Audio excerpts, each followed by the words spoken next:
John felt a tremor beneath him, followed by the swift crack of a branch. It moved down, low, like a hand reaching for him.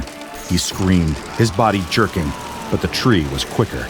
It swiped at him, wrapping its long, thick tendril around his neck, forcing his mouth open with a brutal snap.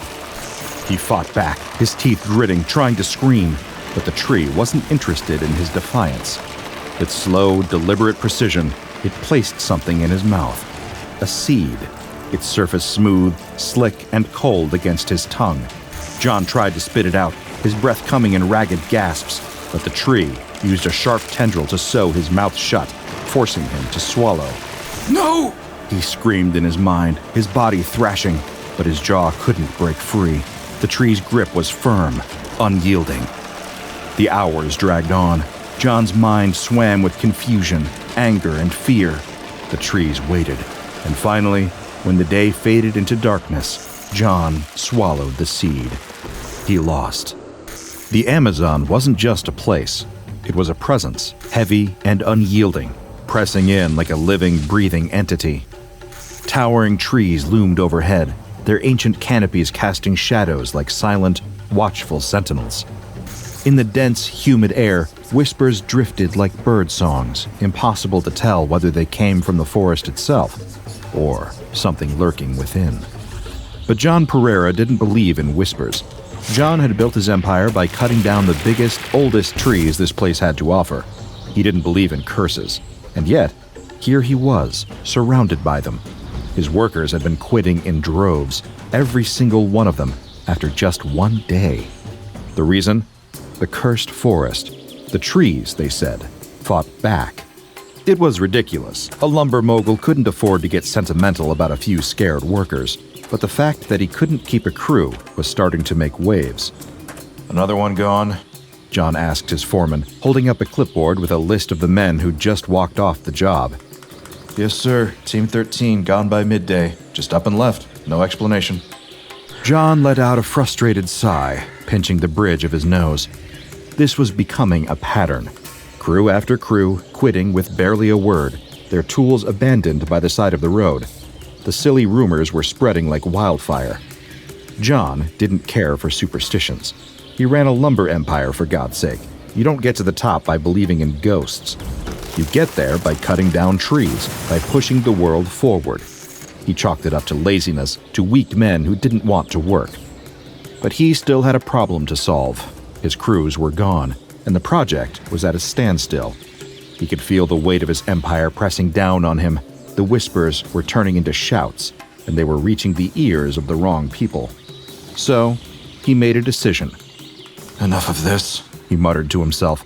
I'll go out there myself. He would lead the next crew himself. He would show them, once and for all, that there was nothing to fear. And so that's exactly what he did. He gathered up a fresh crew, hand-picked and determined to follow through. No one was leaving.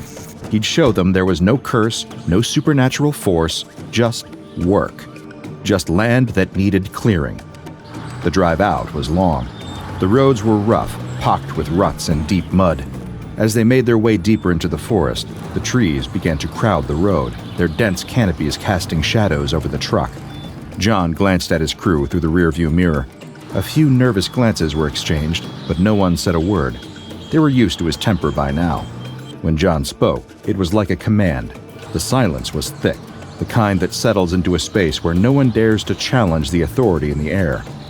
Then, without warning, the truck lurched. The tires hit a deep pothole hidden by thick mud, and the vehicle suddenly jerked to a stop. The wheels spun uselessly, sinking deeper into the muck with each failed attempt to move forward. The air inside the cab grew tense, the men holding their breath, but no one dared speak. John slammed his fist against the steering wheel, cursing loudly.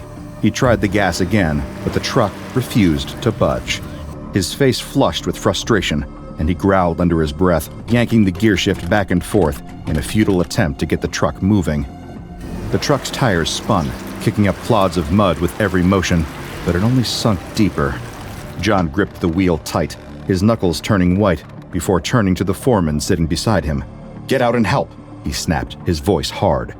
The foreman hesitated.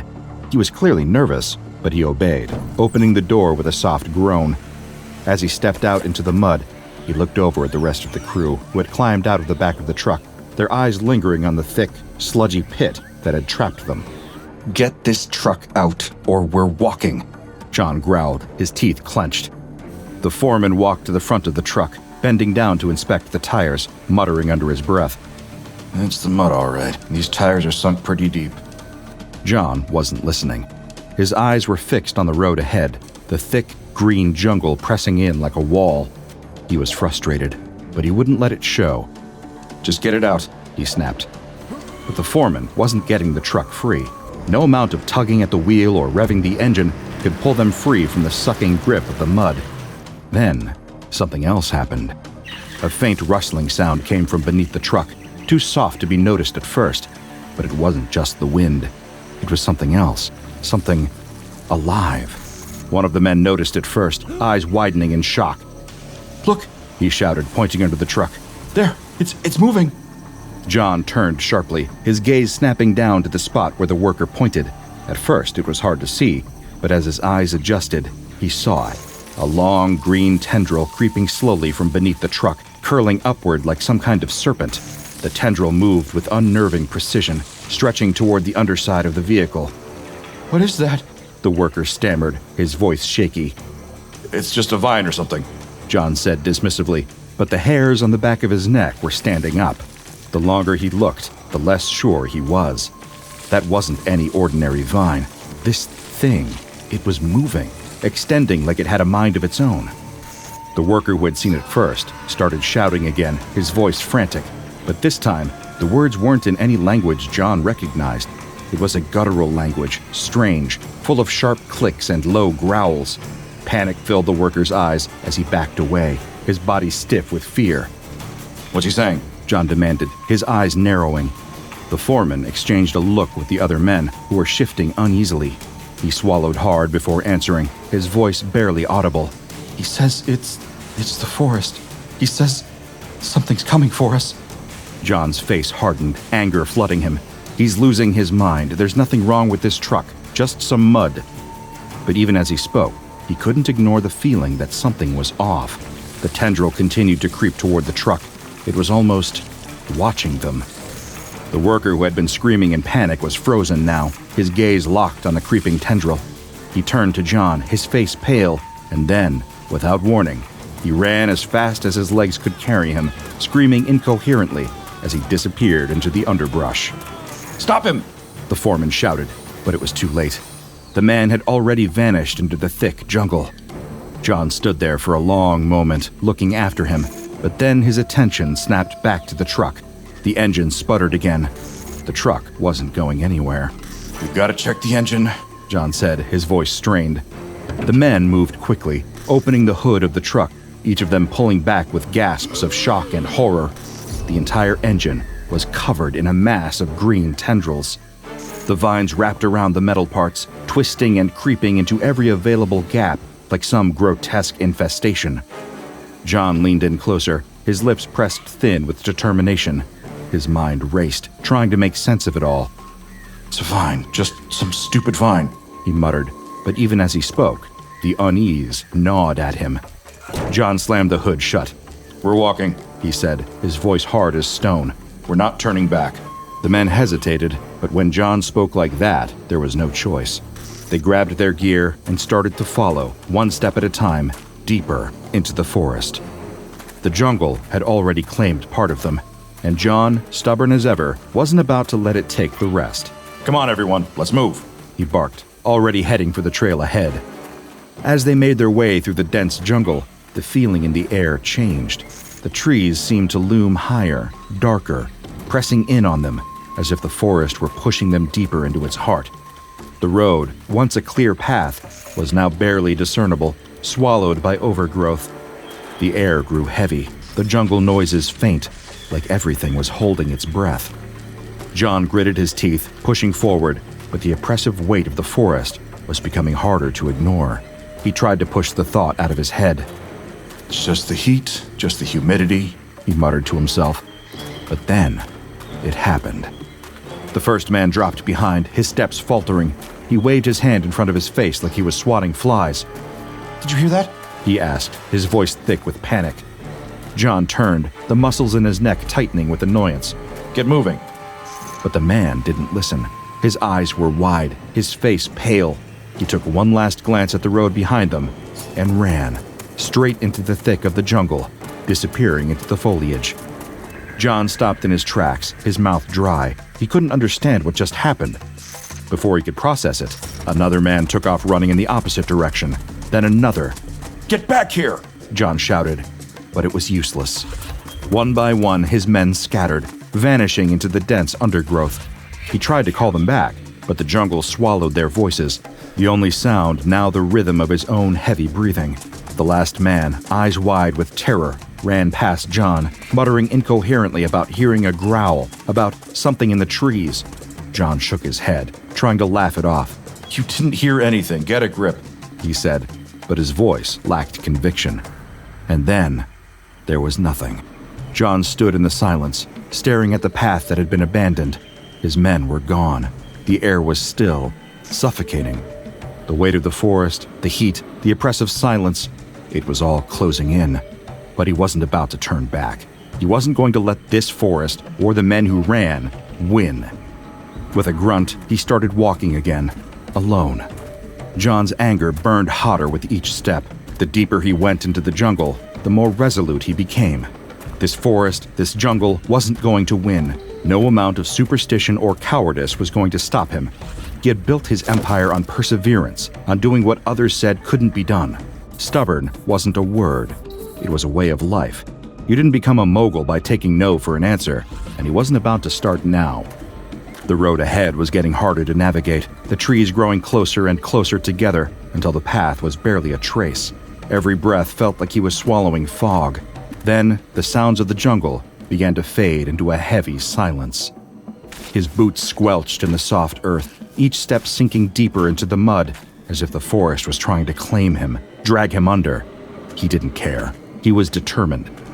And then, just as he reached the end of the clearing, the trees seemed to move. Roots shot out of the ground like giant serpents, wrapping around his legs. He tried to pull free, but the branches and vines were fast, tightening around his body with unnatural speed. They wrapped around his chest, his arms, pulling him down into the dirt like a giant wooden fist. John's breath caught in his throat as the vines tightened further, forcing him to his knees. His pulse pounded in his ears, and panic clawed at his chest. He struggled against the vines, kicking, thrashing, but the trees held firm. He couldn't move. And then, it started. It wasn't a voice. No, it was something much worse. It was a hum, a vibration that he felt more than he heard. It came from all around him, vibrating in his chest, under his skin. The air itself seemed to buzz. It wasn't like anything he'd ever experienced. It wasn't words, not in any language he knew, but he felt it. He understood it. The trees were speaking to him, or rather, they were trying to. Stop cutting us down. It wasn't a command, it wasn't a plea. It was simply a fact, an undeniable truth that filled every corner of his body. The hum reverberated, not in his eardrums, but inside his very bones, inside his thoughts, like a ripple through water.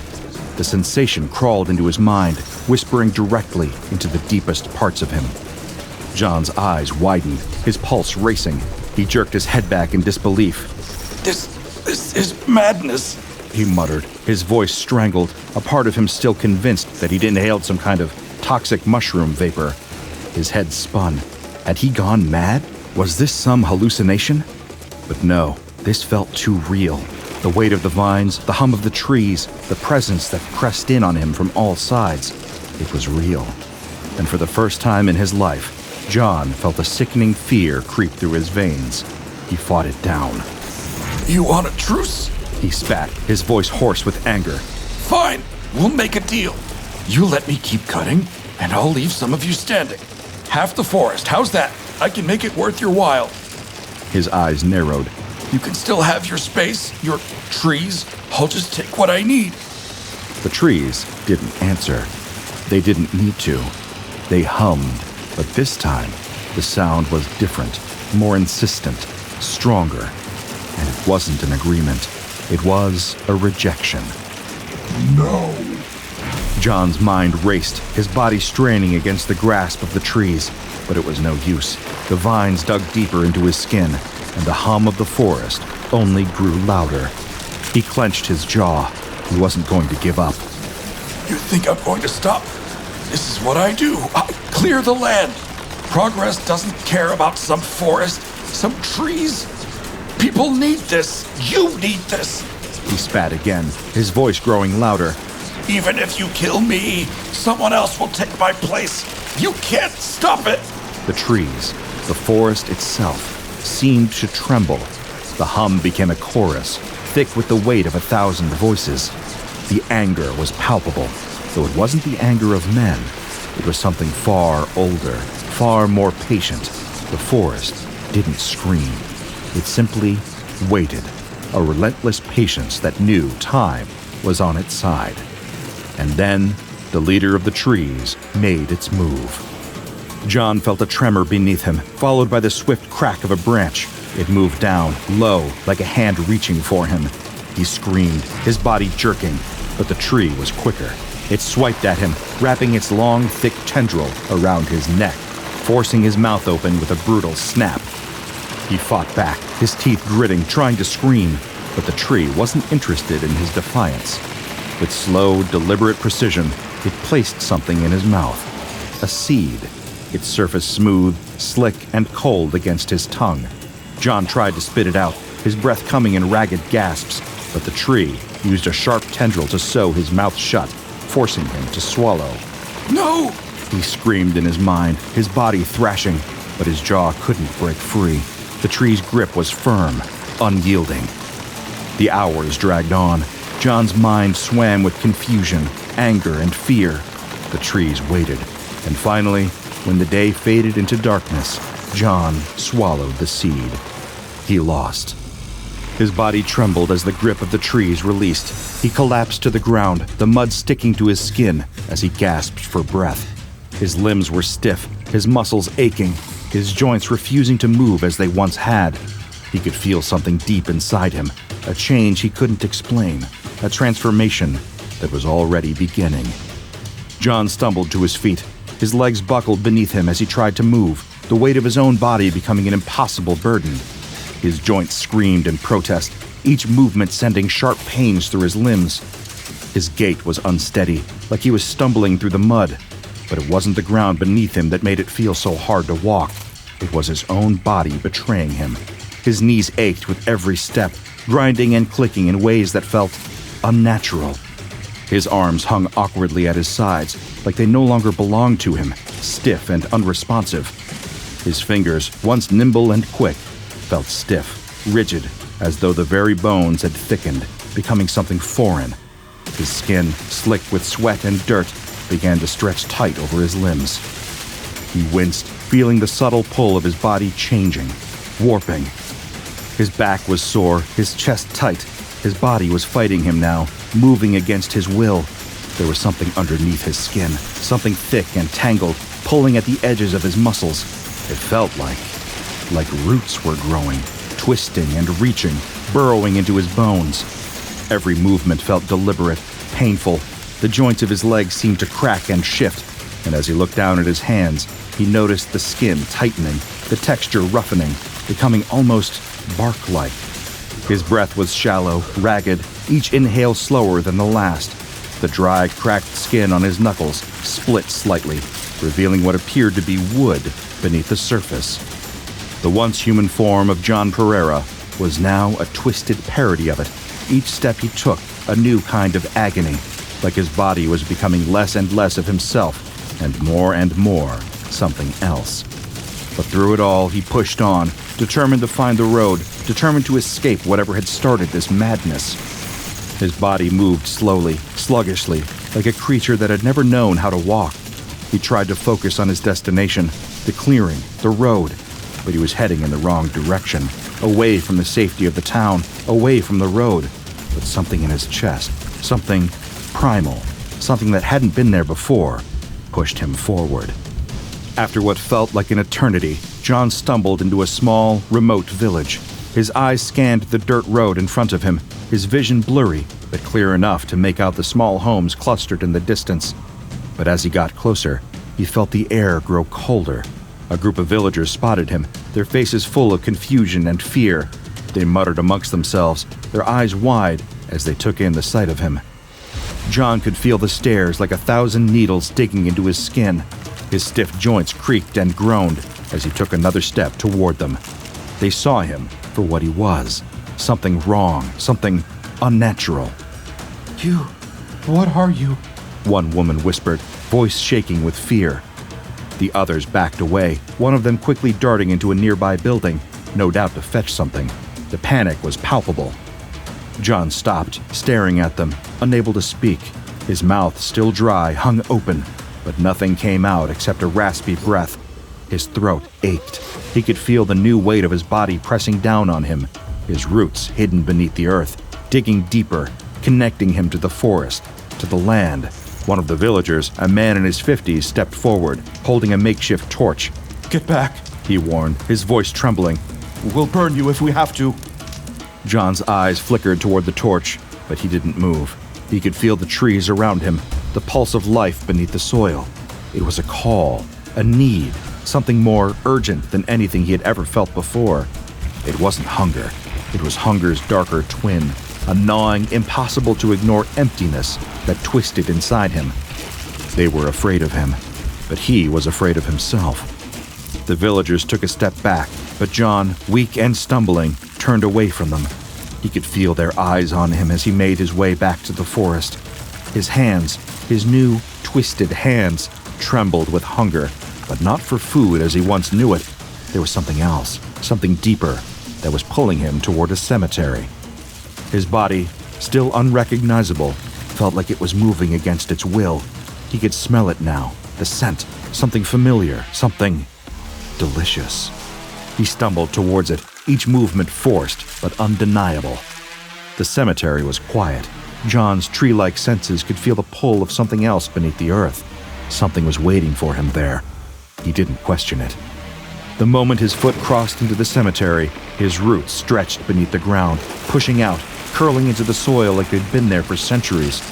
He could feel the bones beneath the earth, the corpses resting in their graves, the hunger inside him, now like an ache, burned deeper.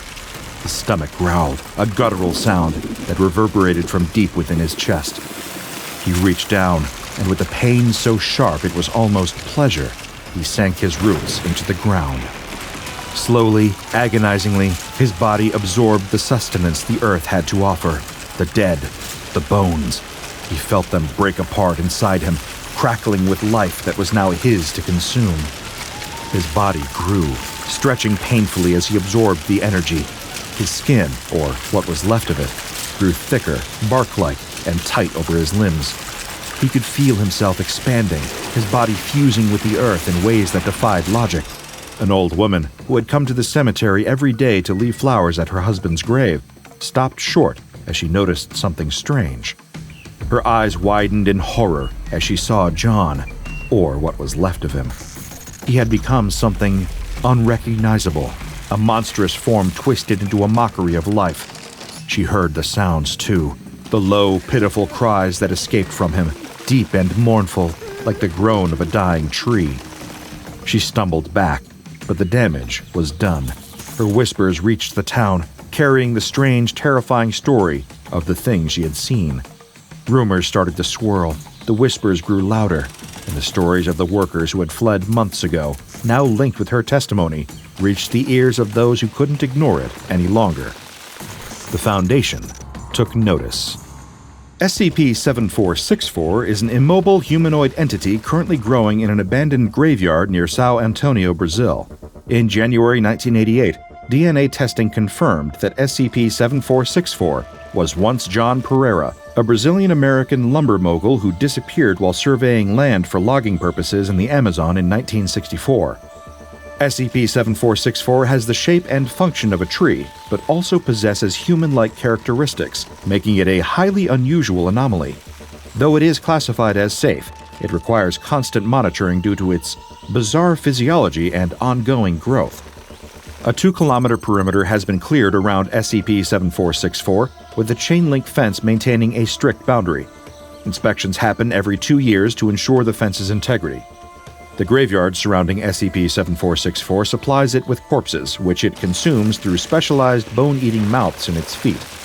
As long as there are corpses, it's expected to stay functional for several decades. If food supplies run low, the Foundation ensures corpses or carcasses are provided. SCP-7464's body is cylindrical, resembling a tree trunk, with a rib cage greatly expanded to support its abnormal weight. The outer covering is made from human calluses that are tough as bark. The entity's legs are elongated and dig into the ground like roots. The entity's metabolism is extremely slow, allowing it to survive on little sustenance. Its arms are covered with long, thick hair, resembling branches but not functioning like tree limbs. The hands are covered with mouths that seem to serve a respiratory function. 2 tracheae in its arms connect to enormous lungs, but SCP-7464 lacks vocal cords, so it can't speak normally.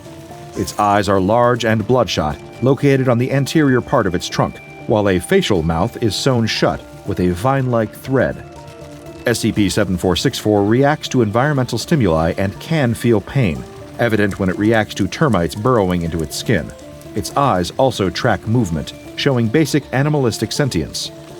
SCP-7464 communicates slowly due to its limited ability to produce sound. Special audio recording devices are placed at the mouths at the ends of SCP-7464's arms, used to detect any changes in its vocalizations.